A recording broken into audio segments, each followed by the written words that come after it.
All right, here we are. Let's start. So, welcome, Catherine, or welcome both of us, I suppose. But You're welcome, both of it's us. Yes. nice to see you in the flesh and to be in conversation. This is a topic that I care very much about, as I know you do. So, open discourse and good faith. Just sort of a free-flowing discussion here, but it's one that I've sort of had in the back of my mind for a while.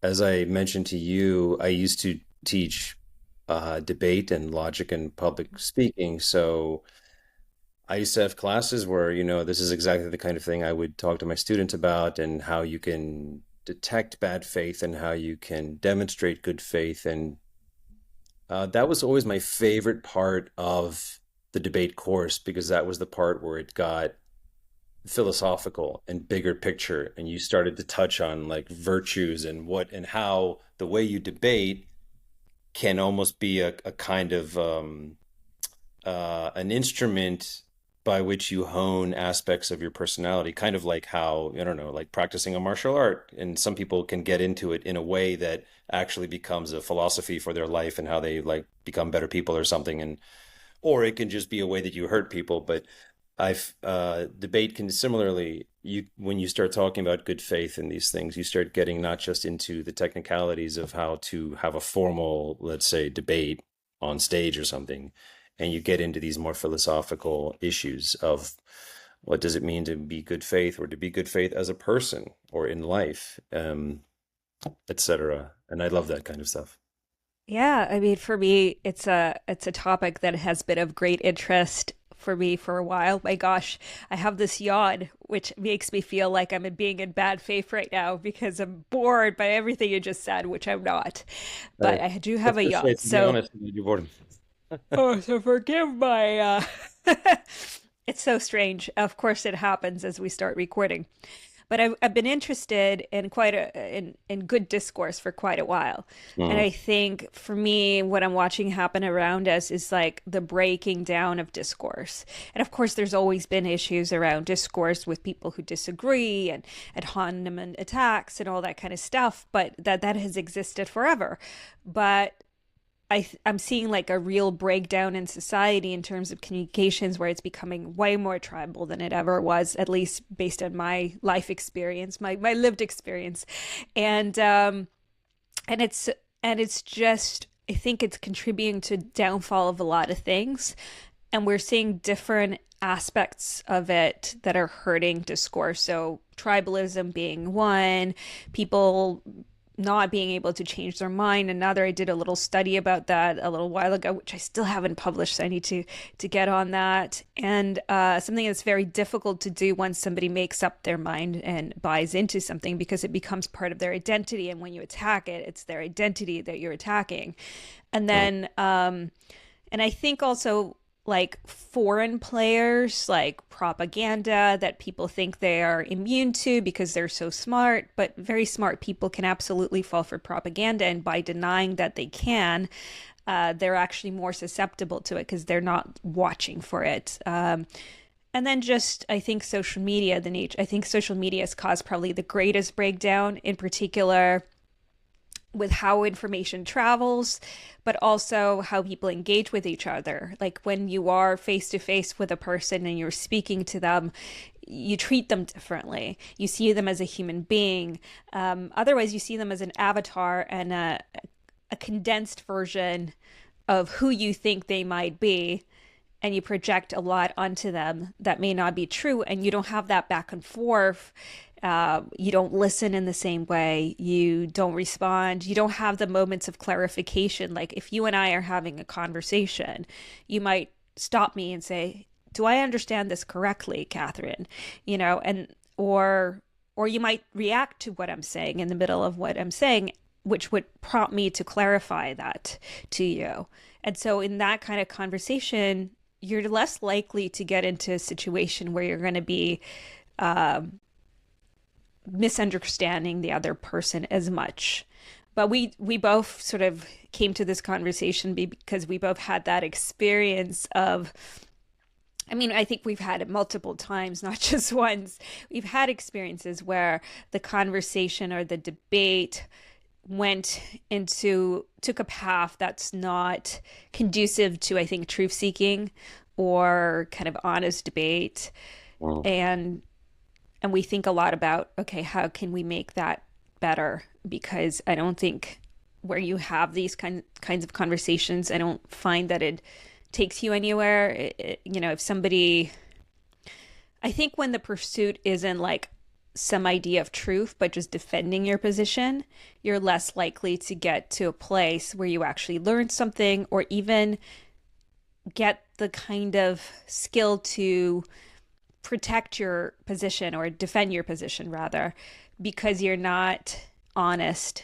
And gosh, wow, I just switched to a much worse mic. Let's see. But just give me, I don't know why that happened. Let me just No restart this worries. in a, yeah. Or I guess we can have a bad visual. Um let's see.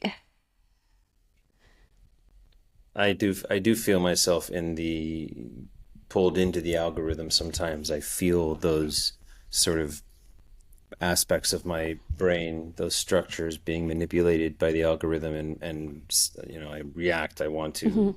outraged, or and it takes a moment to stop that. It's powerful.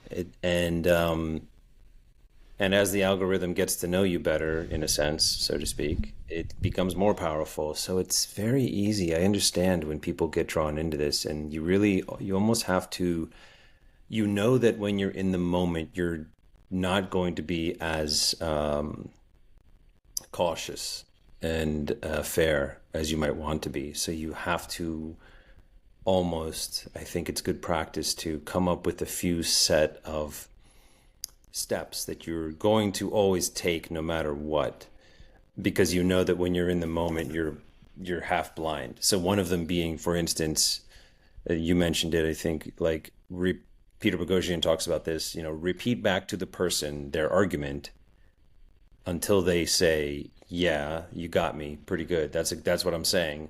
And the goal, the ideal would be for them to say, "Wow, I wish I'd phrased it that way."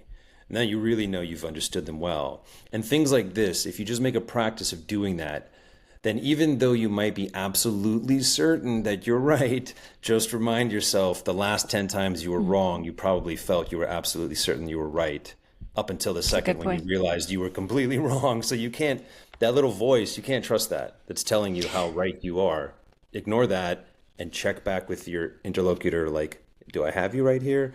Or is this, and that willingness to check yourself, to fact check yourself, or whatever you want to call it, uh, that is always a good sign of good faith, and that's good practice, because you just have to accept that when you're in the middle of it, you're going to be so sure of yourself and so convinced that the other person doesn't know what they're talking about, and that's the danger right there. And I think that's a good question to ask yourself or other people is, have you ever gotten something wrong? And I don't know a single person who's never gotten anything wrong. So this idea that you know everything about a subject, that you could never get anything wrong or learn something new, that inflexible thinking causes you to not change your mind, but not only not change your mind, not to listen to information. And I had that experience with someone recently where, they thought lower of me for not being for not having the same position. And where does that come from? From this sort of certainty uh, in their position. So if I don't agree with them, I must be not very intelligent or something like that. But Mm. I guess where it's really interesting to sort of explore is, okay, why do we have this tendency to be so firm, it's very, very, very difficult for people to change their mind once they've bought into it. And for me, I kind of look at some of the topics that I'm even that I've taken a really strong stance on.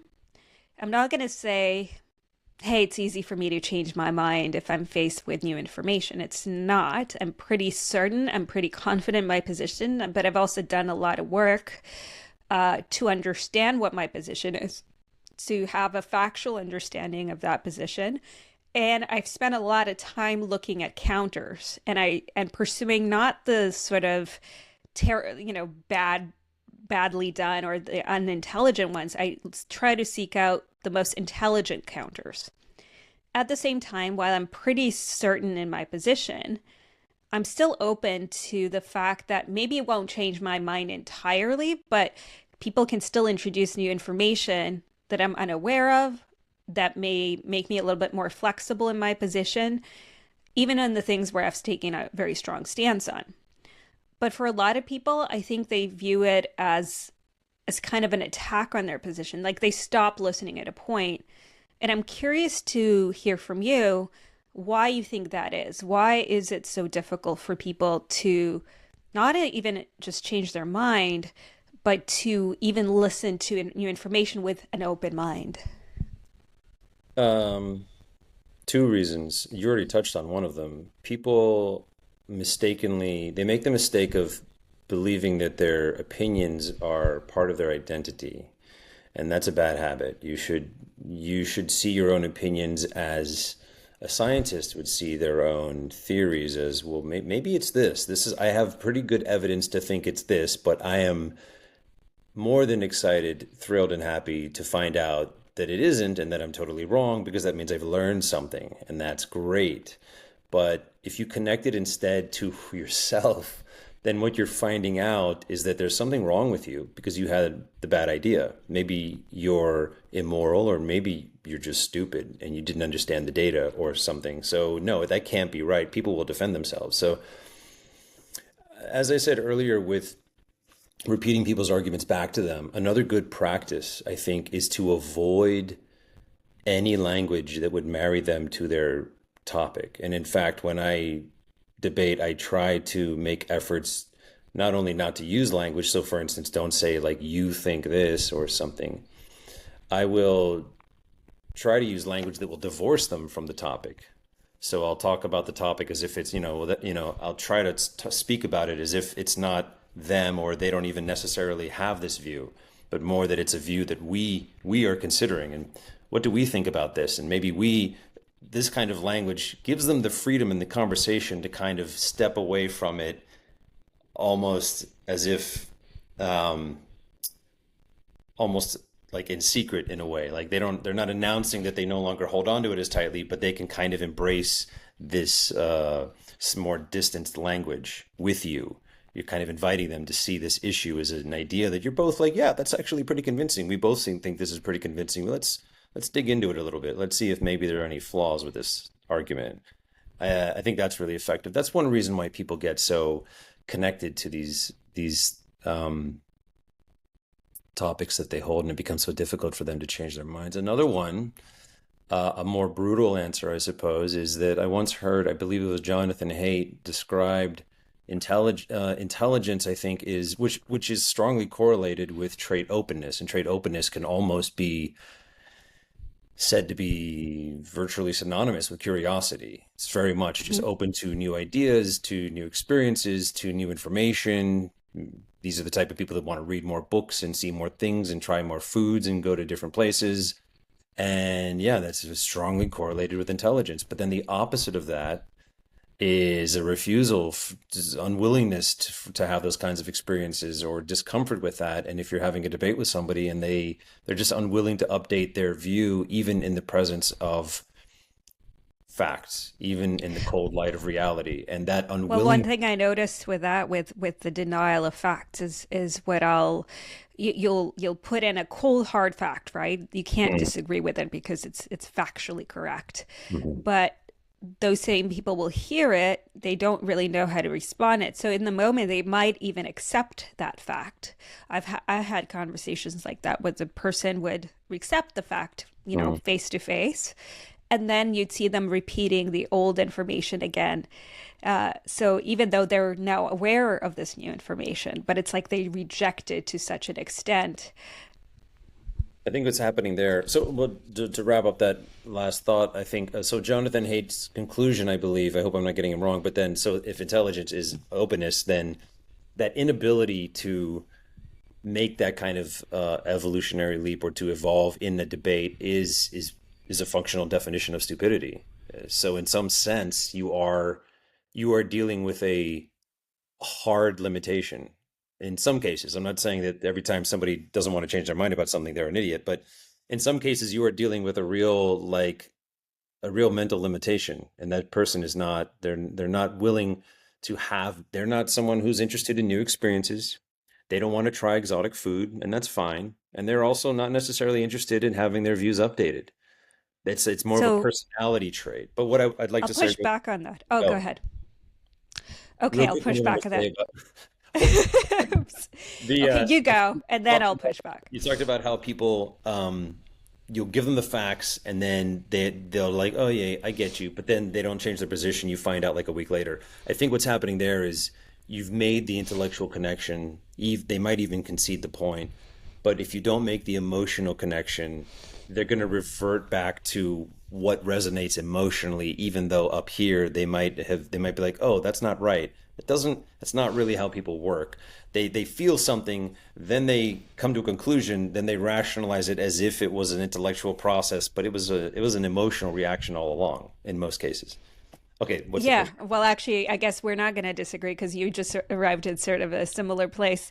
So I don't think it's necessarily intelligence that plays a role here as much as it does emotion.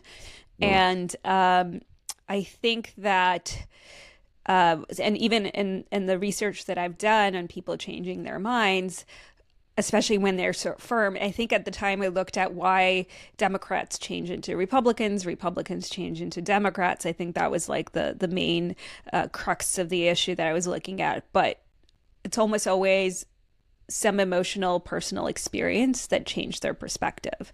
It's almost never arguments, which is why I think it's emotional. And I think incredibly smart people can believe wrong things. In fact, they're better at rationalizing that. I think Michael Shermer and many other people have argued this. I think conspiracy theorists, for example, like we often think of them as being sort of dumb, but they're actually not necessarily dumb. I know people who I even know who are incredibly smart, well educated, and they'll fall for kind of ridiculous things. Sometimes it's because of an openness trait. Other times it's because they are, being able to rationalize things really well and very creatively. And other times, very often, in the research that has showed up around this, is that it has to do with personal experiences that people have had. So often, what when they believe, for example, government conspiracies, that's usually because they've had a really poor experience with the government. They're also at a place where maybe they are personally experiencing some hardships, maybe are more isolated. And I forget what the third thing was, but essentially a lot of it is emotional. So I would say because I'm not a super emotional person, for example. Well, that's not true. I am a very emotional person, but usually when it comes to ideas, I'm less emotional. I'm a lot more rational about it. I'm emotional about certain kinds of things, like more personal things, friendships or experiences that I have directly. So when I am arguing something that's more about an idea, I'm far less attached to it because I'm not coming at it from an emotional place. But somebody to whom maybe they view these things in a more personal way, therefore they're more emotional about it. And so it's harder to, because then they're kind of acting out of their emotional mind. So they're going to be much more prone to, for example, anger if you challenge it. mm, They can get impatient, maybe because it's something that's really important to them. They might get extremely defensive, which, they lash out or engage with you in ways that are more, provocative, unkind. That's coming from wanting to defend not just their idea, but themselves. And so I would argue that a lot of this stuff is because of how we have out of that emotional thing rather than the, you know, rational intelligent side. yeah, I didn't mean for it to sound like it is the explanation, but I think it is one of the reasons that this happens, and another. So one is kind of like personality. One is potentially an issue of intelligence. One is an emotional situation that you have to confront. Sometimes it could be a combination of one or more. Um, and then also, sometimes it's the way that you're presenting your argument. This could be, they might not have an emotional connection, and they might be a highly intelligent person, and they might not have any personality traits that, that make them, they might be high in openness, but uh, this is why you want to have these steps that you practice as part of your debate praxis, like let me repeat back to you what you're saying, etc. These types of things, just to make sure that your presentation is good, because the fourth option is that it's not them, it's actually you, and you're just Yeah. not making your case well enough. And I think that's one that people uh, can sometimes overlook. Um, And by the way, when you're repeating things back to them, doing so with generosity and mhm, essentially steel manning, so the best version of their argument. I think you ran into this issue recently where, you know, there is this literal interpretation of what you might have said, or a skewed interpretation of what you might say, rather than understanding and dealing with the spirit of the thing that you said, right? Somebody can misspeak. Sometimes I'm not that articulate all the time. I might say something wrong, but you will understand the spirit in which I meant to say that thing. And if you're being good faith with me, that's what you'll respond to, as opposed to the worst version that you could possibly think of the thing that I say. yeah, and sometimes it's not even. Well, yeah, you should always give someone. So, like when I like to play chess, and when I'm playing chess with somebody, if they make a move and then they're like, like they immediately realize they messed up, right? Technically, if this were a match, a formal match, that's it. Once you take your fingers off the piece, you don't get to take it back. But I would never play that way with somebody, because I'm not interested in winning on a technicality like that. I want them to take it back. I want them to think hard, and I want them to make the very best move they're capable of making, so that if and when I do defeat them, we'll actually have learned something valuable, which is that maybe my opening is a better opening than yours. Otherwise, if I defeat them because they were thoughtless in a moment but immediately realized it, that doesn't really teach us anything, because it just means I won perhaps because of, they looked the other way for a second. You don't want to win by distraction, or means of this kind. If part of why good faith is so important, it's not just about being a good person. It's about actually arriving at the truth. You really want the best version of their argument and the best version of your argument to be clashing. That's why steel manning, it's not just etiquette. It's like, no, you don't even have to be nice or even like the person. You might say to yourself, I despise you, but I still want the best version of your argument to be propped up. So I want to know that when I defeat you, I really defeated you at your best. Yeah, I think you stole the words out of my mouth in some ways, where I was about to say, I don't really like debates because the debates are really about winning. But I like looking at debates from a different perspective. I like it as a conversation where two people present different perspectives. They're challenging each other. But Mm. if the goal for both people is to seek to get closest proximity to the truth, even if where they started off is a little bit is on opposite sides, they should still be looking for ultimately the truth.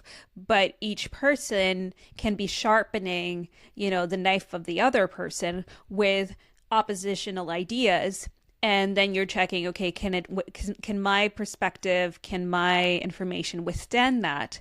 And sometimes it can't.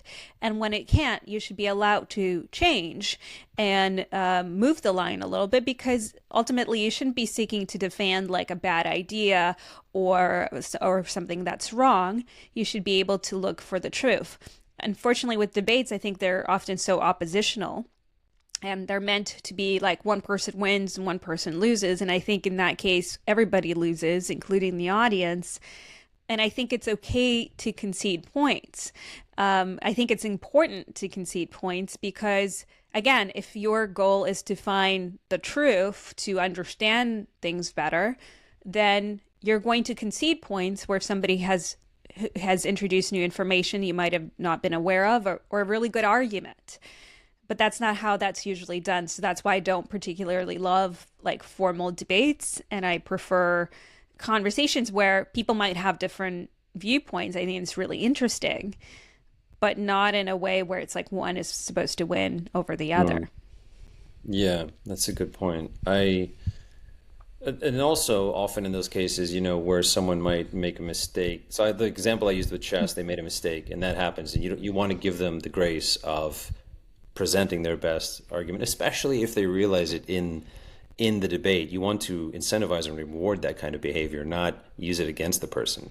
But also, there's the case, and this happened with me recently, where I was being, where the person I was debating like got me by being literal about my words, but the problem was that there were two perfectly reasonable ways that you could interpret what I had said.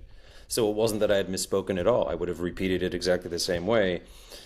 Both interpretations were valid, but if I come in and say, this is the one I meant, then Yes. you can't say, oh, well, but this is what you said. Yeah, that is what I said, and that's what I meant. But so that's another thing to think about is like you might, when you're listening to people, and I've fallen into this myself because I can be very literalist in the way that when I'm in a debate and I am sort of like going over their words with a fine tooth comb, and so I'll say, well, you said this. That's what does that mean? But if they tell me, oh, I was saying this, I'm like, oh, yeah, okay, I can see how you would. Yeah, that's a way to say that. Yes, that's fair. Okay, uh, but what I don't want to do is try to hold them to my interpretation of their. That's almost a form of. I mean, that's really bad faith, but that's almost. It's. I guess it's straw man. I almost wanted to call it gaslighting, but it Hmm. doesn't quite reach that A level of little like. bit. Almost, yeah. You're trying to Yeah. convince them that like what they meant they didn't really mean, and they don't really know what they were We need a thinking. word for that because that's a Like, pretty what common do you? phenomenon. Yeah, it's just So like, you should coin a word. yeah. It's like, what do you? If you're, what are you trying to do here? Like, are you trying to understand what I meant and argue against my point, or are you trying to Gas argue? manning. Manning? It's essentially a form of straw man. And I used to always think that it was like this was rooted in political orientations of various sorts, but and that it was dogmatic. But I don't really think it comes down to dogmatism, although that could be the engine that's driving it on some level. I think it's I think it's more. an engine that does drive it. I mean, I just notice in general, like especially online. So I Mm, have much more of that experience online than I do in person. But I will post something mhm. and immediately like I'll get the most disingenuous. And I don't even think they're trying to attack me. I don't think even that's the goal. It's Yeah. just they like to be argumentative and they're projecting every belief that they have. So if I'm on this political side, there I must for believe blah blah blah and blah blah blah. And so even though none of that was actually part of my original post, I didn't make the state like it's like they're reading between the lines and something that I haven't written. And I get that that happens a lot. And it just drives me crazy sometimes because I'll post something really benign like, what a beautiful day. And then You idiot. Have you yeah, looked? well, you gotta see global warming. Like they'll insert this, like they'll see Mhm. everything through this political lens, Yeah. and on top of it, another lens of what they believe that you believe. And Right. so that makes it very difficult and very frustrating to have discourse. Well, as you know, I had a cancel culture experience out in Hmm. Seattle, and when that happened to me, I was relating the experience to a friend, and my frustration as it was happening, like in as the mob was still attacking me, and I had not yet been fired, and I was still in the middle of this, and I was trying to, I was, and I have dealt with trolls, and I've written for years about China and North Korea, so of course I've had the tankies come after me online and stuff, but I was trying to engage some of these people and say, no, no, that is not, I do not believe that at all. I would never say such a thing. This is what my argument is, okay? And they would come back, mm, even misunderstanding me and misconstruing me even twice as hard, and I was like, what am I? I actually was, I suppose I could say to pat myself on the back that I was so good faith. I was willing to believe that am I not explaining myself well enough? This must be my fault. I need to try harder. And my And I friend think me was and you like, talked about it at the time, right? yeah, And it he was, was like, no, they're yeah. not misunderstanding you. They're trying to misunderstand you so that they can platform this sort of tactic that they're doing. This is not a failure on your part to make your Well, case. if you really dislike someone, which is an Nothing you can emotional say that will get response, them to be like, oh, oh, okay. well, because they're trying to find fault, so they would hate it, like if Yeah. anything is nice about you, right? Like it's very difficult for people to get past that. Sometimes they do, but it's difficult. I've had the same, I mean, I had a similar experience in You do wanting that to well, explain myself. being very I don't self. know. Well, I try, yeah, but it was this desire to explain myself to people who didn't really want to understand me. So it was similar, and it took me a while to understand that. And I think I have also a tendency to over-explain. So I like Twitter is really terrible for me because it's short and people, even though you can write longer things, people don't tend to read them. But I always want to have this desire to be really, really, really clear. And for that, I need to use a lot of words. But the things that work on Twitter are short and vague. And so I have a combination of things that I do. Sometimes I will post something really vague, which is then easy to project anything on. And Mm. then other times I have a tendency to over explain, and I do the same in writing, I think. Because I want to be really clear, because I don't want anybody to misunderstand me. And I struggle with that because I don't know if that's such a great thing. I've also had this experience with a guy who was like literally like a Nazi type. And by Nazi type, like, he believes all the things that Nazis believe. I'm just not going to call him Nazi, but he was into that stuff. And he came into one of my spaces and I had a conversation with him actually. Um, and the guy was, obviously really bad faith, but he was expecting, he knew I was Jewish, so he was wanting to attack me on that. But he expected me to react a very particular way. People do get emotional. They're hurt, so they get emotional. I Mm. do have remarkably thick skin when it comes to this stuff because of the way I look at it is like this is not a reflection on me at all. It's a reflection on that person. I'm the only thing that I'm emotional about when it comes to this stuff is I'm very sad that there's a lot of humans like that who think that way or behave that way. That's what makes me sad. That's what I'm emotional about, but I'm not emotional about any of their insults. And so, because I was completely unemotional, I killed the guy with kindness. I was just so nice to him, but also like, challenged him. And he didn't know what to do because he wasn't getting the reactions he was expecting, why he came on. He obviously had a goal. And by the end of that conversation, the guy was apologizing to me and feeling really embarrassed. That's quite And a it was very victory. interesting. That was quite a victory. I will pat myself on the back because people are like, that was a master You got class. a Nazi to apologize to you? Because he was like trying to hurt my feelings and was being rude. He like I heard lit a Jewish lady's feelings and I felt so bad, said the Nazi. Yeah.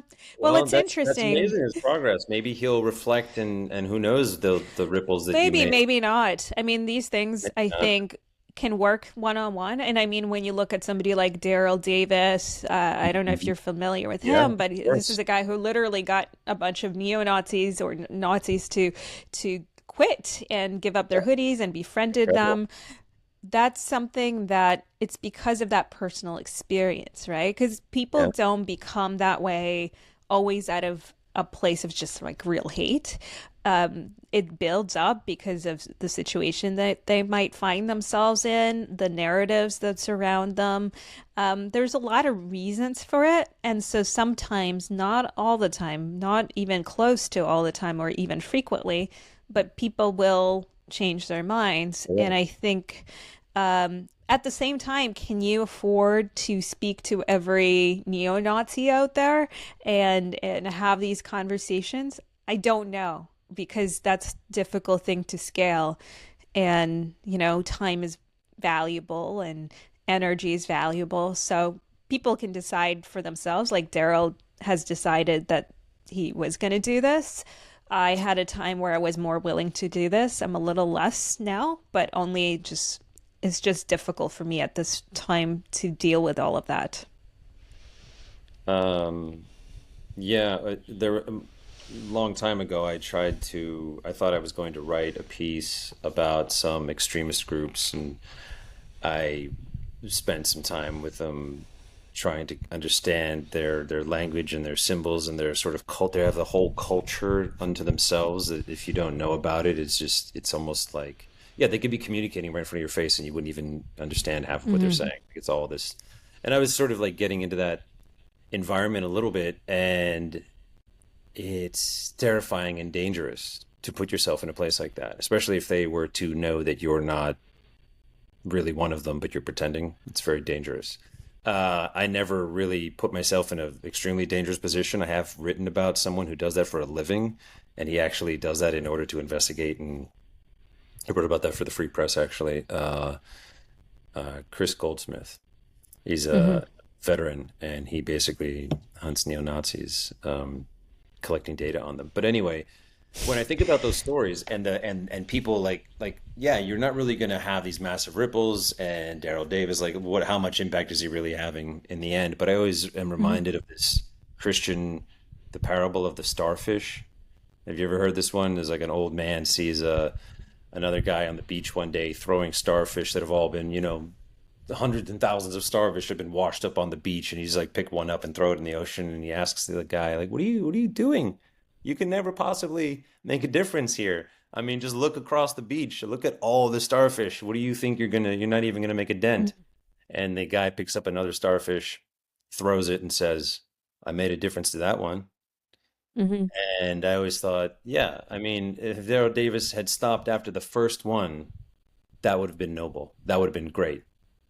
Just one is enough. One is great, and and going on to, I don't know what his tally is right now. How many of these neo Nazis and white supremacists he's sort of converted? But I think when I kind of listen to you speak about this, the thought that I had is so not so much that I'm looking to convert people, like it's not going to be like a pursuit for mhm, me, but I think it informs how I treat individuals when I encounter them. So if I encounter someone who, it's not always going to be a neo Nazi, there are just some people who might be incredibly bigoted or have like beliefs that don't align with mine. So I'll take those people, and instead of just immediately condemning them that that's a bad person, I look at it, that person holds some beliefs that I think are not great beliefs.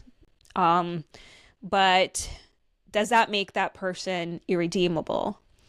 And that's going to depend on my conversation with them and their actions, because I think there is a recognition in me that sometimes people arrive at those things because of their environment or because of things that might have happened to them, but they're not always like bad people necessarily, and they have a lot of redeeming characteristics. But are they willing to change? And I've seen people in my life even change, people who are close to me who, 10 years ago would have said things that I would find really things that I don't like. But deep down, they were good people. Like they would never hurt somebody based on those things. If they said something racist, like they would never hurt that person. They would still judge individuals individually. And over time, they've changed their beliefs about this because they were the product then of their environment, which was not the most open. But over time and over having interactions with people that maybe they were unfamiliar with in the past, I'm being a little cryptic, but I think they have transformed. And I saw them go from just having these viewpoints to defending people who they might have previously attacked.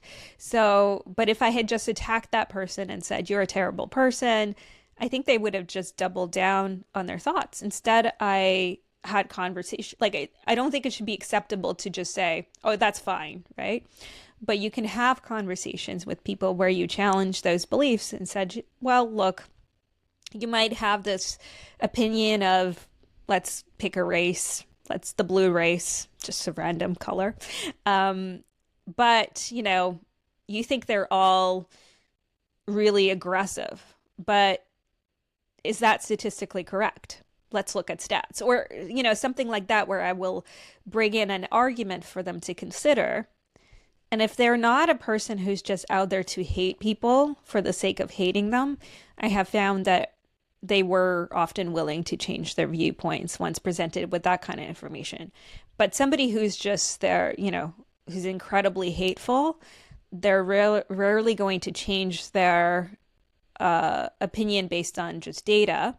They might change it based on an interaction, like maybe they are biased or dislike a group of people, but then they see that group of people maybe help them out in a really difficult situation. That changes things. I had somebody that I had sat next to at dinner who was very Christian, and he was pretty biased against gay people. But then he goes, well, actually, I recently found out my brother is gay. And that's been changing my viewpoint because he's a good person, And so having that very personal experience where, maybe you vilified all gay people and then, well, your brother who you love, who is a good person, is gay. Well, that's going to change how they look at things. So, yeah. I I interviewed at one point Stephen Hassan, who's an expert on propaganda and extremism and how people get into these worlds. And yeah, he one of the points he made was what you were talking about, which is how if you harshly criticize people, that is exactly what these groups want you to do, because they will then, their defenses will come up and you're pushing them into the arms of the group that is right now probably love bombing them, telling them what a Hmm. genius they are and how amazing they are and all of this stuff, just making them feel incredible. And these are often the people that are vulnerable, or people that have gone through great hardship, as you said before. And so they're looking like you love bomb them, they're gonna feel like they've never felt before. It's really addictive. And then their own family is gonna say, "Oh, you joined up with these guys. What are you, a Nazi now? Yeah. You're So you're they a push them terrible human away being." Yeah, yeah. And that's and then what they're they, alone. Yeah. because the No, second stage, absolutely. which you also mentioned, is social isolation.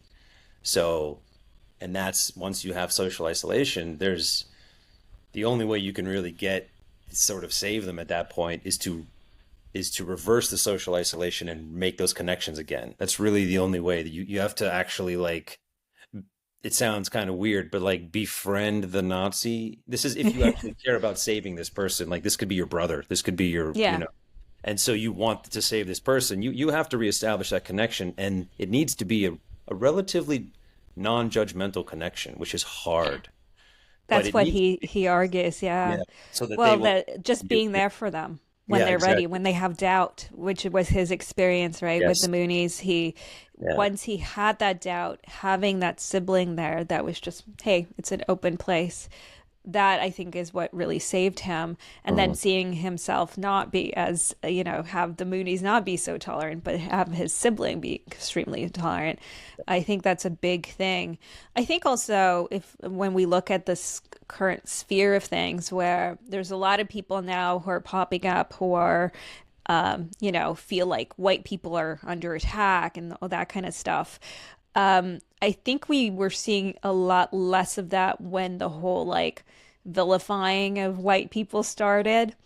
And and I think a lot of that propped up as a defensive way. It is that feeling of being excluded, of being attacked, which causes people to behave in ways that actually reinforces what other people think of them. Because they're like, well, you think of me that way anyway, so let me. And I don't think, and I don't agree with that approach. I don't think it's right, but it is the reality of how people react. Here you're going to call me a racist? Well, fine, I can say whatever I want now. Um, and it's a response to being feeling like you're being attacked and being isolated from society in a way that I don't think would happen in the if that wasn't the behavior that was going on. Like, just it's okay to disagree with people. I think obviously, like if somebody says something that you deem racist, like it's okay, you should challenge it. It shouldn't be just acceptable in my view. But once you start calling that person as a racist for as opposed to what they're saying is maybe a bit racist, and attacking them in a personal way, I think they become more defensive and are prone to become more extreme in their views. Like it's not like they don't have those views, but they're probably not at a very extreme place. And the Mm. more you push them, the more it becomes. And then they start, the other thing that happens is they start engaging just with other people who also hold these beliefs.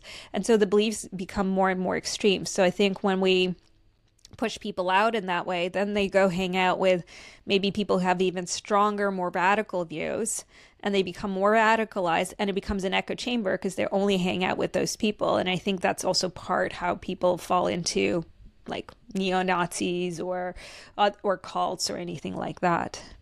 Mm. This is sort of getting into the what I said earlier, like the philosophical aspect, because this, when you give people that grace, you're not just more effectively chasing after the truth in a debate between two possible solutions to a problem or two possible opinions. You're also kind of modeling for another person what decency is, and kind of inviting them to join you.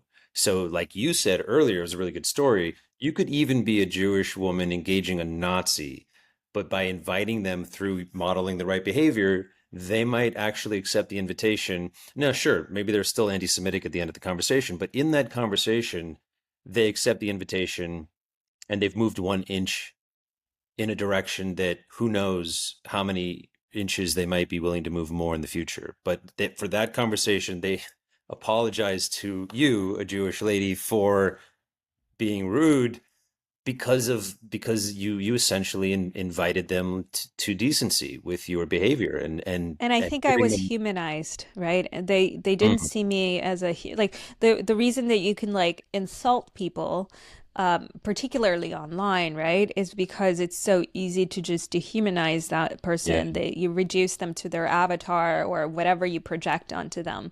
But when you see a person face to face, it's far more difficult to do that. People feel more feelings like shame or embarrassment or empathy, just by even looking at your face and how you react. Like if you said something hurtful to me, right, I would probably react in a way that, maybe my eyes will well up or there's a micro expression.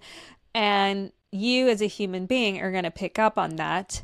And unless you're a psychopath or sociopath, you're probably going to have a sense of empathy, maybe remorse, maybe you'll correct, what you said, or or you'll adjust how you talk, right? Sometimes people don't mean to be hurtful. They just, maybe are very blunt. Um, but I think that because you see me as a human being, it's going to be far more difficult for you to just like, for most people, it's going to be more difficult to just go on an insult spree.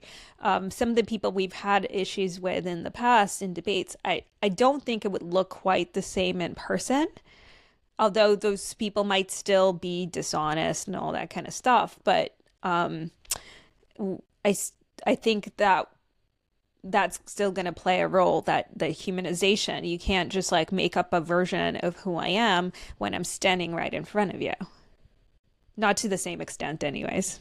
Yeah, that's a good point. I mean, and that this sort of, for me, this sort of gets back to the point that we started with, which was the letter and the spirit, because you have a choice to, like when you said, I'm standing right in front of you, like you acknowledge the person and their intentions, and this is what really gets under my skin with progressive ideology or woke ideology when they have the mantra, impact over intention. And I'm like, no, intentions matter. If an 80-year-old man uses a term for an ethnic group that is outdated, but with not a shred of negativity in his heart, he just doesn't. He's just out of date. He's using old lingo, and you're just like, hey, listen, that's not. We don't say that anymore. And he's like, oh, and he's genuinely sorry. No harm, no foul. He didn't mean anything by it. I would never hold him to what he said when he didn't, that to me is really that is gross behavior to treat someone like that when they had no malice in their heart. It's And the that same thing with like ableist language, right? It's like, okay, I want to use the word. See, I'm afraid to use the word now. Like that's what it's done to me. But ableist. like, I don't know, something. This is so retarded, right? That's a Oh, uh, oh yeah. like That that that because. word is But when committed I'm to that saying that, recently. I hear it a lot more recently. really? I Well, think it's probably the woke because of the backlash. Yeah, backlash. I yeah. think that's what it is. But for me, when I use that word, I don't think of people who are have mental difficulties or challenges or different mentally. I would never use that on somebody who does have mental differences. I would so when I use that word, certainly not with the intention. Now, you can make the argument, Catherine, this is not great language, and I'll listen to it. And if you make a compelling argument, maybe I won't use that word. Um, but but I also think that attacking people for using language like that or micromanaging them all the time, like which we see that a lot of, who made you the arbiter of that, Mm, first of all? And second of exactly. all, again, you didn't mean, like, most people don't mean to use that language to be hurtful. Now, if you're using, like, the N word, you probably know exactly what you're doing. But unless you're, like, rapping along to a song, and that's, I guess, debatable. It But has a yeah, different cultural context, yeah. But then again, like, mm. if you're black and you're using the N-word, so the context transforms it completely. And I It think is that, because I know that that's how they yeah. use. Yeah. So I mean, so I've had people, uh I don't use that word. I probably have used it, but I don't use it that much. But the point is, I've had people tell me that, well, that's very disrespectful to, people with mental intellectual disabilities. That's blah blah blah blah blah. And I'm like, Mm. it was one person in particular. I remember I looked at her and I was like, okay, you might be right. You might be right. Do you have anyone in your life with intellectual disabilities? No. Have you ever met anyone with intellectual disabilities? No. Okay. I have a profound and deep relationship with someone in my life who does. And I don't mean this by any offense, but I'm not going to take Mm. correction from you. This is you really don't know what you're talking about. You don't get to police this for everybody else in the world. But I didn't really phrase it like that. I was nicer, and I Yeah. didn't want it to feel like I was lecturing them, but still I was thinking, I'm not going to take correction from you. You don't know me, and you don't know my relationships and the people that I love, and whether they, which some of them do, have profound intellectual disabilities. And because I might happen to use a word that you don't approve of, somehow that means that I'm bigoted to people like that. You don't even know anybody like that. Well, it Like, was something that was decided 5 minutes ago too. Like, yeah. and I'm absolutely willing to hear out arguments of why you shouldn't use it. And I don't really use that word, but I have in certain circumstances to make a point. Or actually, the word that I use, I don't really use that one. I use crazy, for example, and I am crazy, so it's okay. Um, Maybe no, but too much of a pedantic point, but like idiot and moron were also like classifications of IQ ranges at one point. were Like, they? yeah, Oh I gosh. so it's like, but they've just become so normalized, and I think retarded has become largely normalized. But then there was a backlash to it, and it kind of I'm lost. willing to give up retarded, but I'm not willing to give up crazy. Crazy is like such a, again, I never would use that word in the context of like calling someone who has mental health issues Yeah, crazy. I that's won't crazy use it that delicious. way. Is not That's crazy delicious. What a crazy day I've had, right? I'm not giving up that word. That's a what a very crazy thing to important get offended descriptive by. word. Somebody That's a said. crazy thing to get offended by. Exactly. And again, that comes down to context, and the policing of that language, I think is like a way of to bring it back to our discourse, is a way of being like kind of bad faith in your interpretation of what somebody's trying to say or convey. Embarrassing. And it hinders conversation because if you're constantly afraid you're gonna like, Hmm. I'm gonna say the wrong thing that's gonna offend you, like that. stifles conversation. And in fact, it's important for people to say things that they're wrong about too, because how else are they going to learn or be corrected? If they're so afraid of offending, they're not going to be able to do that. With my closest friends, I don't have to worry about any of that because they're good faith towards me, right? They know who I am. They know that I'm not somebody who's has bad intentions, who is trying to be hurtful towards anybody. They know who I am, and they assume the best of me. And so even if I said something where they might be like, "Hey, Catherine, that's a little bit too much," or Yeah. they're absolutely welcome to say that, and they should. But when it comes from them, I'm also not hearing it as a condemnation of me. I'm not hearing it as this judgment. I'm hearing it as a conversation. And I'm willing, and it makes me way more willing to listen to them and their arguments. And I totally can get something wrong or maybe be offensive in a way that I don't want to be. Um, and so, but when that conversation happens to be between two people who think the best of each other, not the worst, you actually get somewhere good with this. I think you're touching on, and I don't think this conversation will be complete without mentioning my coworker, Angel Eduardo at Fire, Mm. who has coined the term star manning, which is a step beyond steel manning. Steel manning, you basically try to strengthen the other person's argument, but with star manning, you actually look beyond the argument, which is what you're talking about, and you sort of seek the best intentions. You assume the best intentions.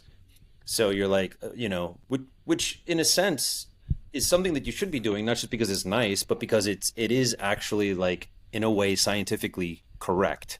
Because you know, uh, from the perspective of a therapist, you would say, well, no matter what this person's arguing, no matter how emotionally wrong it might seem, it makes sense to them. Their intentions are rational in the context of their world, their Yeah. mental world. So if you can just understand that, you can understand that that even though they might come off as though they're being aggressive, in some rare cases, you do have psychopaths and sociopaths. There are malicious actors. You have dark Yes. triads. Yes, that's true. But by and large, people they think they're the good guys and they're trying to be the good guys. And if you think that Hmm. they're not, that's where you're missing. And Well, I so find when you treat them like you yeah, think they're the good guys, they often become better people. Like with you, anyways, in your interactions. Like that has always been my experience. And in yeah, terms of Angel, he's been so consistent on his philosophy. So I've had him on my podcast, and we talked about whether there's such a thing as bad people. We actually disagree on this, but but who he is says there are? Who consistent. says he says there's no bad people, and you said there are No some, bad people. No, he says no bad people, just bad behavior, but not bad people. and you're like I think there's bad people. I think there's just people who are sometimes born irredeemable. bad. Sometimes they become bad, but they're not.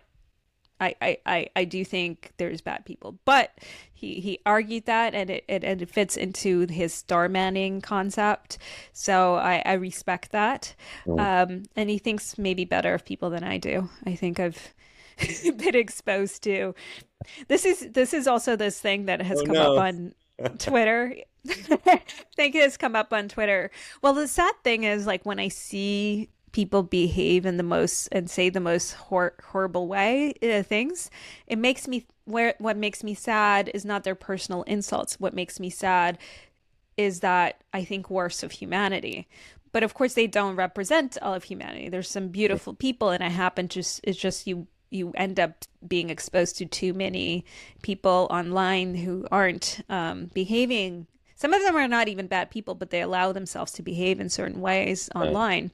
yes. But it just makes me think worse of people when that's the engagement. And I made a comment recently where I'm like, well, I feel like when you have a discourse with no rules, which makes it like free speech is a complicated thing. So free speech to me is like, hey, your free speech, government should never, jail you for your speech, Mhm. basically, unless you're inciting violence, which I do think there's like limits, but those limits are pretty far out for me.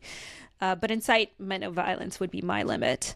But when it comes to like social media platforms or other environments, I do believe in a level of moderation because I don't think it works when it's like a complete free for all. But when I was thinking about it, I don't want to I don't want to control somebody's opinion or censor somebody's opinion. But behavior is something that I do think should be. Just the way that if you had a group of friends that you would get together and one friend just like, yelled at everybody else, interrupted, you Hmm. wouldn't have good discourse. It would actually prevent a good conversation from happening. It would actually harm free speech in that way. It would be my argument. And you probably wouldn't invite that friend for very long if that person was consistently disruptive. So in the same way, I look at it with social media platforms, which, by the way, I started off as absolutist about this stuff. I've changed my mind.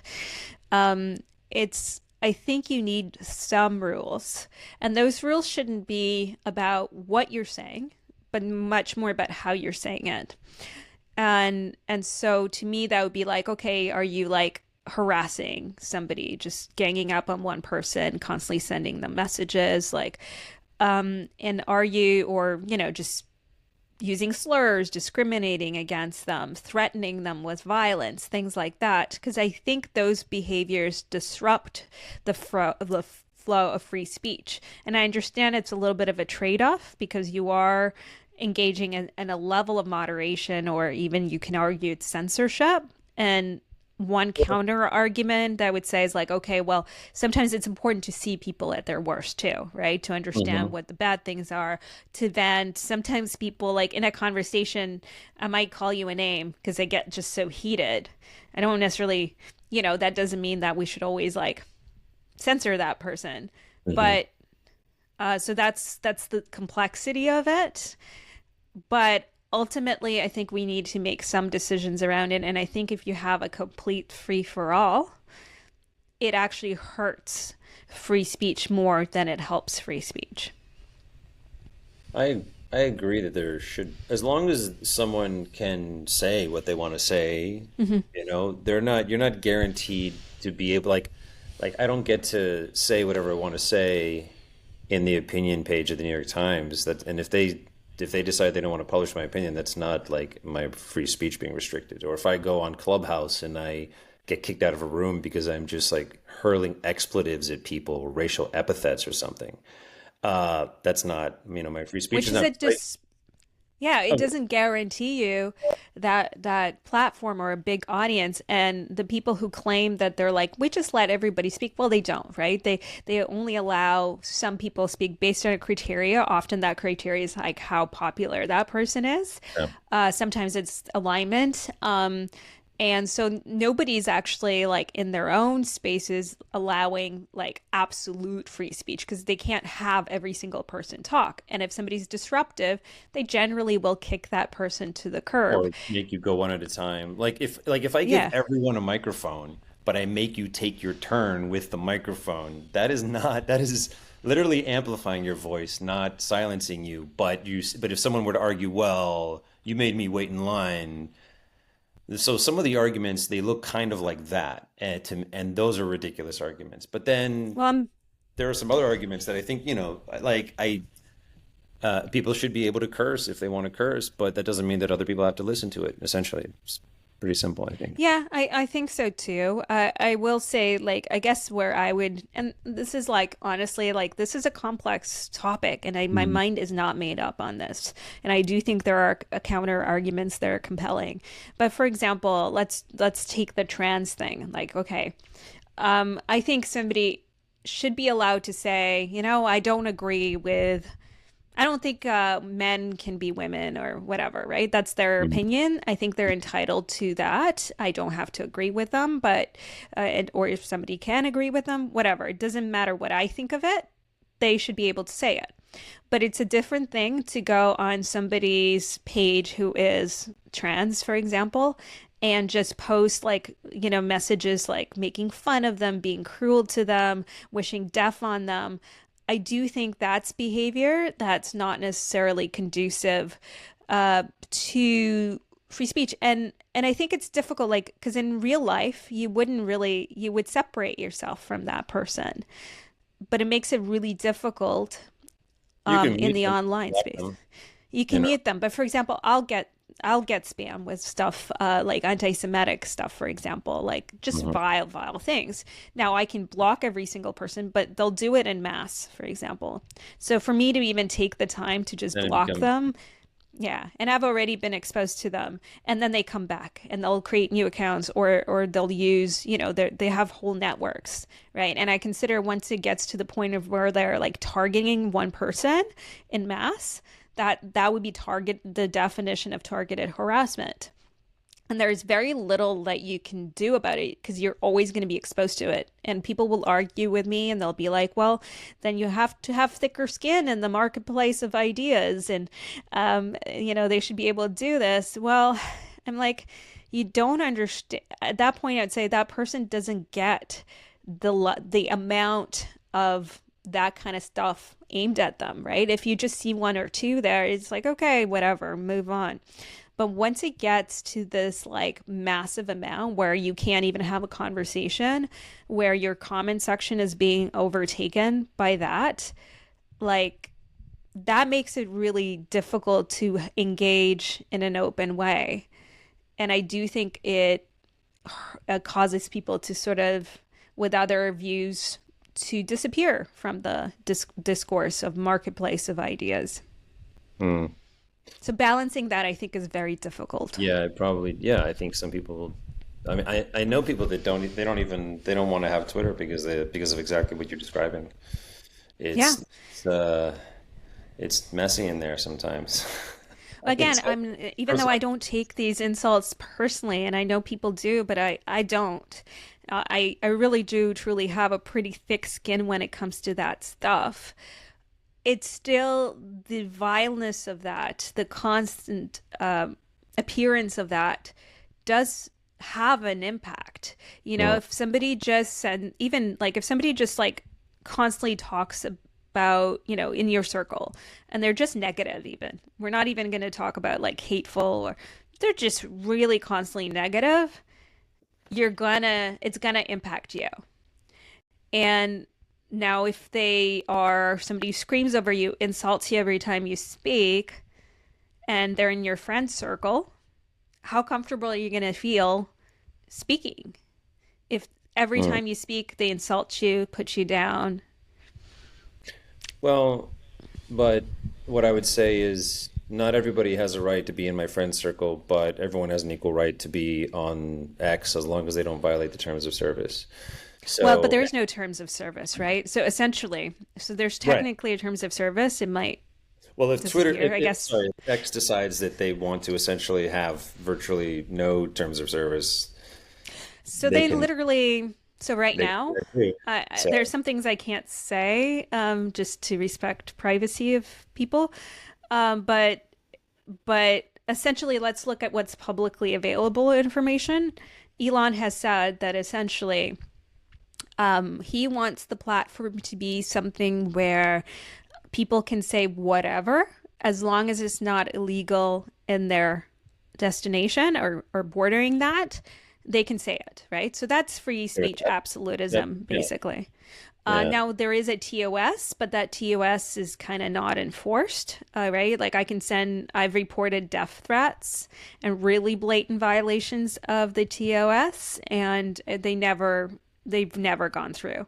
So the TOS kind of exists, but really not. And as the owner of the platform has indicated, what he wants is free speech absolutism, which we have close to that on what's that, 4chan, right? Mm. And who goes on 4chan? Like when you Well, wait a minute, but people don't go to 4chan because it is because of what it is, because of the culture of 4chan. And the thing about X is that even if you were, and I think we've almost taken away all the guardrails, and it is almost Mhm. uh, I don't actually know all the everything that you can or cannot possibly get flagged for on Twitter, but pretty free speech these days. And what I would say, however, is that there's a few things that are preventing it from ever becoming 4chan. And so down in the, when you read the comments below, it's 4chan on X. I mean, Mhm. it's wild down there when you look down below the comments, and sometimes on the most innocuous posts, the most innocent posts, and just the most horrible. I So what's have preventing it from being 4chan? that you have other what would I say, communities. You know, you have like, X is still the platform for journalists. 4chan is not at all, where journalists, a lot of academics, although many have moved over to Blue Sky, more liberal academics, but they're not on 4chan, they're on X. More intellectual type discussions are being had sometimes first on X. When you want news reports about something, I think X is actually the best platform out there for getting news. These types of things don't exist on like 4chan. It's really just I just want to clarify, it's not for getting news, it's for getting people who are sharing news from other sources. I'm a stickler well, about this because well, this whole like we are the media thing. it depends. Yes, it's people sharing news from other sources, but sometimes it's also people recording things in like they are standing in the region, citizen journalists or journalists who are Which is posting. what Yeah, Uh, which is, I think that stuff is very valuable. I don't think it happens a lot, but it's happening. I mean, that was the hope for citizen journalism is like that somebody who is in a location, you see it from their perspective, they're able to record it, they're able to get to it fast. And yeah, same with maybe subject matter expertise experts, they can sort of directly provide analysis. I think that's incredibly valuable. I there you think go. it's valuable to have commentary on the news because people might spot what's missing or why it's written in a way that might be, misleading or provide additional data that gives you like depth. And I think that's really really valuable, and I think that's what like the best of citizen journalism is. I do think the claims of like X being a news platform in the sense of like it's generating news is misleading because it's still going to mainstream media, the mainstream media that's being attacked constantly, which not without cause, of course, Mhm. but that is where they're still getting those news. So I just want to be I just want people to be honest about that. In the hatred for mainstream media, it doesn't mean that we've disconnected from it, and we are still reliant on it. But in Mhm. terms of people being able to post whatever they want, like okay, so I don't care if like a Nazi posts to their Nazi friends. Like I think they should be able to do that, I guess. I just don't want that to be spammed to me. Mhm. I don't want it to be pushed to me, and I don't want them in my comments. Um, I mean, Substack is kind of, I think, has a very similar uh, policy, and I guess because there are like Holocaust deniers and Nazis and all that stuff are on there. Like I'll occasionally Culture, encounter it. different A culture, isn't it? different culture, and I think that's what you were getting at because you're saying X can't become 4chan because there's too many people on there who are not 4chan material. They're more like, Even more true of Substack. intellectual, more, Yeah. yeah, and Substack more so. And I think the reason that Substack is that's the case is because it started off as just long form content. And long form content does draw in a different kind of person. So even the people who like insult me, they generally are going to be more more wordsmithy about it.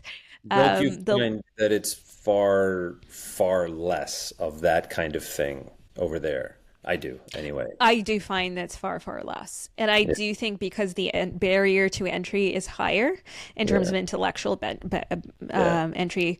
Um, but culture has to be fostered, right? Like, so can still become 4chan? Yes, it can if the people that make it more worthwhile leave, which could happen. Maybe never to the same extent because there's a lot of people on there who love the platform and they don't engage in these kinds of ways that are devaluing speech. But it will chase certain people off. I think the diversity of thought is going to suffer a bit because politically that platform, even though they statistically say there's more or somewhat equal amounts of left wing, right wing on Sorry. there. X right now? Yeah, X. Yeah. Okay. I think the claim is statistically there's similar numbers of people who are on the left and people on the right, and I suspect that people on the left are maybe on there, but they're not using it as actively as people on the right, which is why I'm seeing far more people on the right. And if you foster a culture where it's like very right wing, for example, as opposed to being a little bit more balanced, you're going to lose people like the people who left for Blue Sky, and you can argue they're like intolerant, not able to put up with, and hey, the conservatives have had to put up with a more left bias for years, sure. But you don't want to like overcorrect things either. And Mm, it's difficult, like, because like, I want to see, because I'm interested in pursuing truth, like, I don't want to see just one side, whichever side that is. I don't want to see it all being massively left. I don't want it to see massively right. I want to have more engagement between the two. I love it when I have some followers who are more on the left. I have a lot of followers on the right. And I love it when they engage with each other respectfully but argue, because it lets me see, like, I find it really fascinating. I often will like make up my mind about things by watching their conversations. I same. think we Yeah. need that. Yep. And not only do I do that, I've had people tell me that they do that. And in fact, in the recent debate that I had on X that you saw, someone ended up coming in later and said that they had been doing that and that there was a real shame that the conversation didn't continue because they were like, wow, that was educational until it died. Uh, Yeah. and and so whenever I am, that's another thing I want to say about good faith debating is that no matter how bad faith the other person is, if you are debating in a public forum on X, Substack, or in public on stage, or whatever the case may be, and you're thinking to yourself, "I'm not going to get anywhere with this person," and you're so tempted to reach for an ad hominem, or not that you never should. I guess we could talk about that. There's a time and a place, but just always keep in mind that there's an audience to the side, and that they will be learning, and your level of good faith will influence how much they receive your message. I almost So never think about the person that if it's on X or something like that, I almost never think about the person that I am engaging with, or disagreeing with as much, or reaching them or changing their mind, as much as I am thinking about all the people who are going to be reading that exchange. So really, they are my target audience, not that one person. yeah, that I've had debates with people about whether or not that is good faith because I do that, but then I wonder, yeah, on some level I gotta stay engaged with the person, but then when I see people, so I think about the third party as a way to motivate me to be more good faith, is what I'm trying to say. I But I think see, it doesn't mean you're going to be bad faith with that person, or be disconnected from them. You're still connected to them, but I don't see my goal as being like persuading them. right. It's about, because a lot of times they're so stuck in their point of view anyways, they're not going to change their mind. So then what's the point of that debate, unless you think you can learn something from them, and then that's a little bit different. But in some cases, debating with people who I know that I can't really learn that much from, because they repeat the same things. I've already seen all their arguments, right? Hmm. So I'm not really learning from that. So what's the purpose of me engaging? Like, is it just to win? I don't care about winning that much. So for me, I look at it, okay, so if I'm going to spend all that time, it's really for the benefit of people watching it. So I am going to bring my best. Like you said, it does encourage you to be more good faith. It means I'm going to behave a certain way. I'm going to be really, really good faith. I'm going to be very civil, and I'm going to bring in good points so that other people might see that. More so than if I'm engaging with someone who I respect and think is really smart and I may learn from something from, that's a little bit different. But a lot of times online, that's not really the case. Yeah.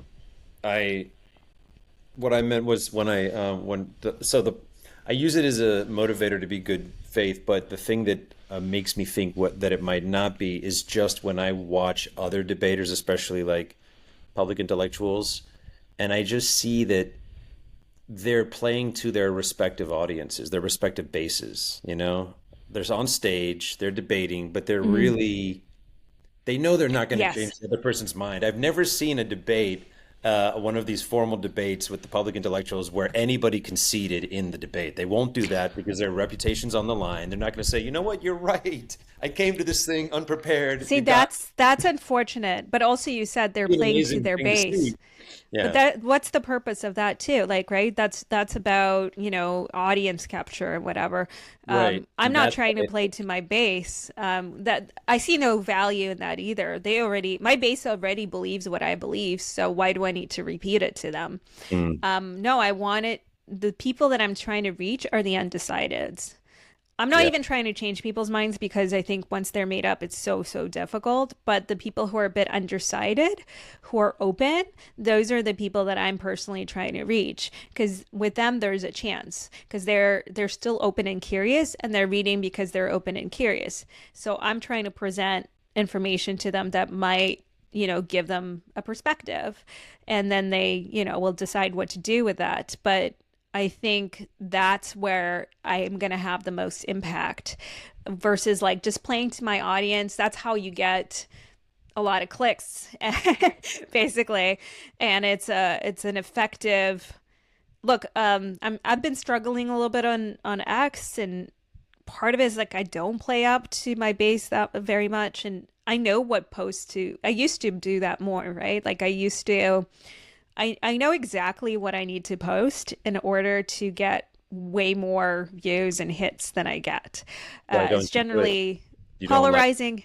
No, because I don't see, like, I don't think I don't feel like that's morally or ethically correct for me.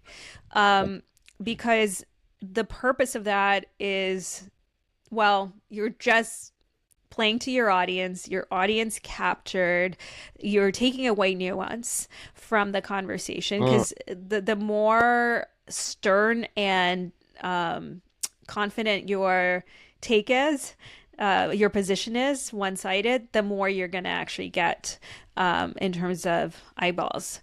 And I don't want to do that. mm, And I want to be true to myself. My way of viewing the world, and I get blamed for this, I'm an evil centrist or whatever, get off the fence. It's actually the hardest position to take because you'll get attacked by both sides. And but I don't take it because I'm like, man, I want to be a centrist. It's just how I view the world. I look at the nuance, and I do have a difficult time sometimes taking a position because I can see both sides really well. And it's not so convincing that I have to be like some of the things that I take a stronger stance on are because they align with my values, and the other thing doesn't align with my values. Um, Many other positions, it's like, okay, like let's take abortion. Now I have a perspective on that because it align because of my values. But there is no right or wrong answer here, right? Like you can see the argument from both sides. One side being like, okay, you're taking the life of a it's not your choice because it's another life that's involved here, right? That's the strongest sort of argument with this. And we will look from conception because, well, we don't know where consciousness happens, so we have to err on the side of caution. And then the person who is pro-abortion is going to be like, well, what I value more is the life of the mother ultimately. And and so that's where the disagreement happens. And I don't think there's like that person is definitely right or the other person is definitely right. It's ultimately going to be, okay, do you value the life of the child more? Or do you value the life of the mother more? mm. And also probably a disagreement on conception, sorry, a consciousness. One side is going to say we're going to protect as we don't know when consciousness starts, maybe just right at conception. The other side will be like, well, since we don't know, we need to err on the side of actually protecting the mother. And I think there's a lot of topics where you can very clearly see both sides of it, and both sides really do have very compelling arguments. And where you go with that is far more based on your own personal value. sometimes biases too, and social elements and things like that obviously influence that, but it's not like a right and wrong answer. So I Mm. find myself at the center a lot because I'm able to see that, and I don't always find it very easy to say this is the right thing. And I do change my mind a lot, probably too much. Even on the free speech issue, like I've moved so much in different directions, and I'm constantly in doubt. Like even though I presented quite an argument for limiting speech to some extent, and people will get so pissed at me, and it's going to sound like I'm backpedaling now, but I'm like, I'm not convinced that I'm 100% right on this. I can see the other arguments. Like, I could very much be wrong. And it's We very should have difficult. we should have a free speech debate, and we can Hmm. model good debate methods when we do it. But I think Hmm. listening to you, you're making very strong argument here, but I am, as you might have guessed, more in the free. I'm not a free speech Yeah. absolutist, but as Greg Lukianoff has said, I'm an opinion absolutist, and I think yeah, if someone has an opinion. I'm an I'm open opinion to hearing the absolutist, counter probably argument, too. but I'm pretty extreme in that sense. Yeah. I think I'm pretty much an opinion absolutist, but only it's because maybe not quite as much as you, but I do think that if I'm being really honest, I think that for me, like again, I try to look at behavior as opposed to what people say. So I think people can say their opinions, but I want them to behave in a way that's not destructive while Mm. they do it, so that it limits other people's opinions and ability to express themselves. Um, that said, I'm like, I'm not terribly happy when people bring on like, somebody, let's say, I don't know, I just hate that I keep going to like Jewish examples, but like Holocaust denier or something like that, or um, uh, I That's the think you test. should you should It- be able to have that conversation. I have no issue with that. Where I do take an issue is if somebody like that isn't debated, is just brought on as if they're a normal person. I do think, and this is where I think a lot of people will disagree with me, but this idea, and they hate the language platforming, but like responsible platforming. And I think that means like, I'm okay. Like, look, first of all, you decide for yourself who you feel comfortable with. That's your own choice. But for me, if I had somebody on who is like, like thinks black people should be slaves or something like that, right? I don't think it's ethical or responsible for me to just have that person talk as if that's normal and not be challenged on their ideas, right? I think yeah, it's okay to have the of course. conversation, but I don't think they should just be unchallenged and Yeah, just presented as, definitely. yeah. Yeah, I agree with you there. Yeah. But that to me just sounds like an argument for more free speech. Let's have the debate because I'm Mm-hmm. confident that my position would defeat your position. Let's do it. That's sort of a Yeah, and that's totally, I absolutely agree with that. Like if it doesn't, then you don't have good arguments. But like, so I should be able to argue that person why I don't think slavery is acceptable. question Um, is, oh, sorry, go ahead. no, no, no, you go. I was just going to say the question, although I'm coming near to the limit of my time here, but the question Okay. is, this is one that's been rolling around the back of my head for a while. I've actually already written an essay, tinkering with it, polishing it, and it basically goes something like this. What happens when sunlight no longer disinfects? What happens when the marketplace of ideas goes broke? What happens when so many bots and deep fakes and troll farms allow for the fact that you might actually have the best argument in the world? You might actually have the truth, and you might be arguing it the as best as anybody could argue it, and you're losing because you're just I outgunned. literally wrote that essay, but you should write one because that was sort of my issue with it too. Because You the did? marketplace of Where is it? uh, I'd love to see it's it. on Substack, Okay. yeah. All right. I'll look it up. It's called "Is Sunshine the Best Disinfectant?" and question mark. And it's because I also always believe that sunshine is the best disinfectant. The problem that we have are the systems are not, it's a kind of an idealist way of looking at things.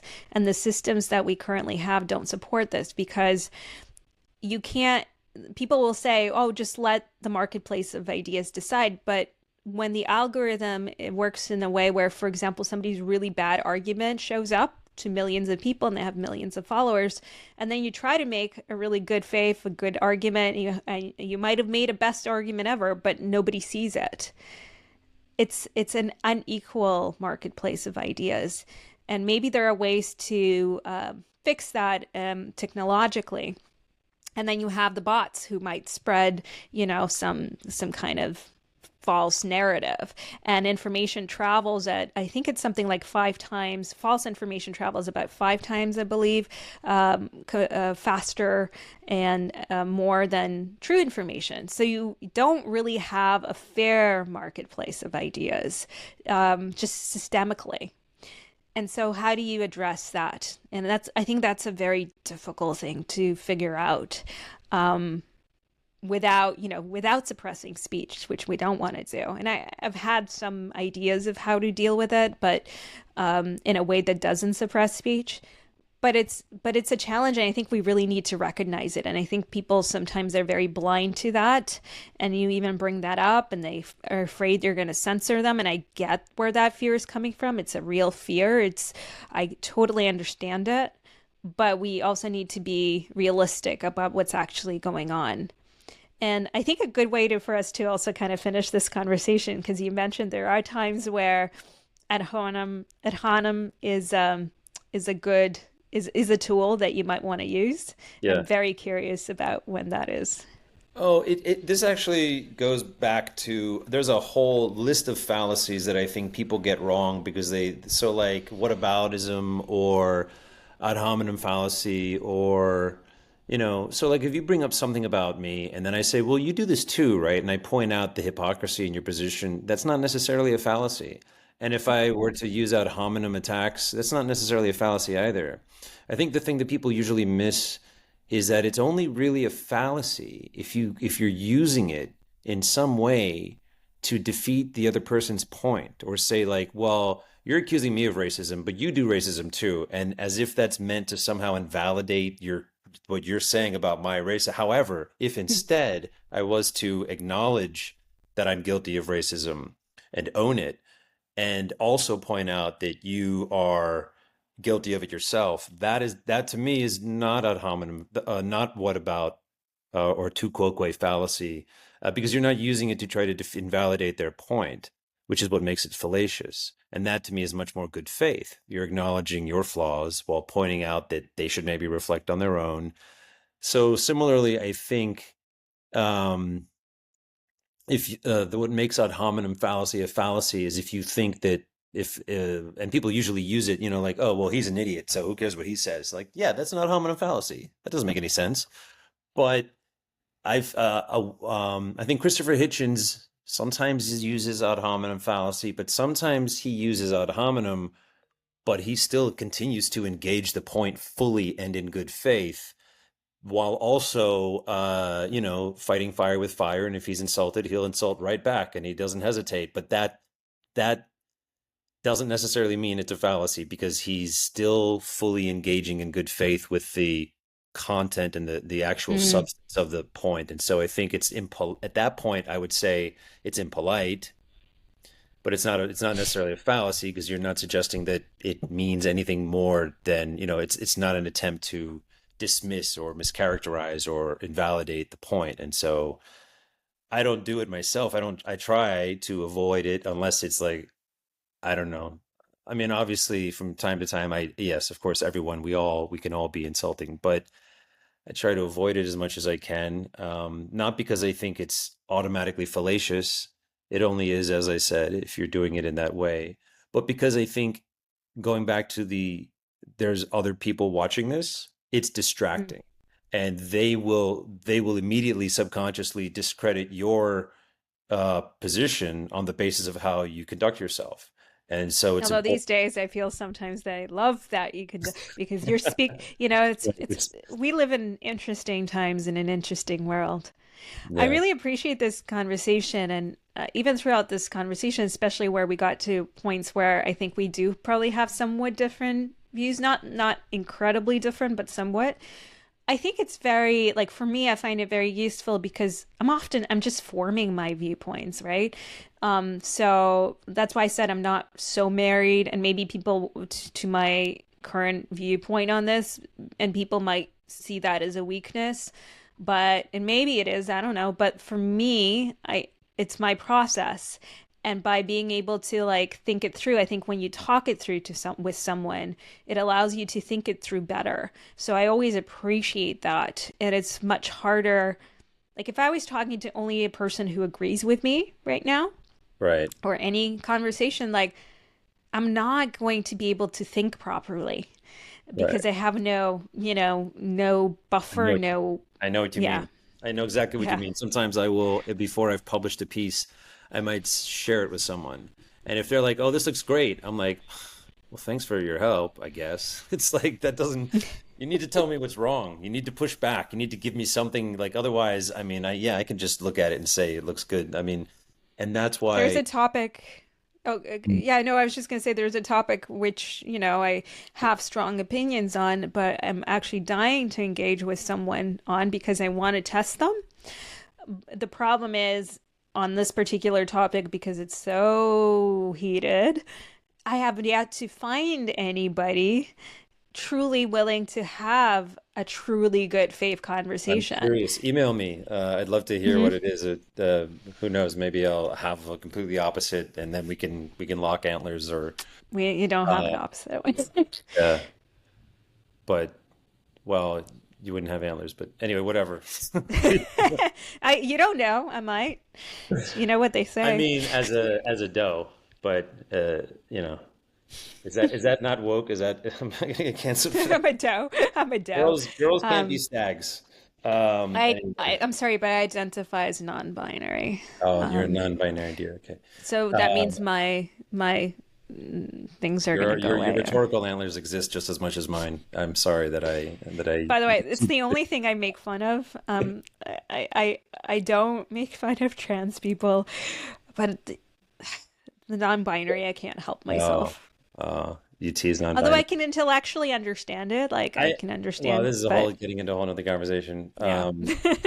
Yeah. All right. Well, maybe we can have that conversation next time. Next time. Well, All thank right. you so much. And yeah, maybe we'll do something on free speech and bring in a few other people.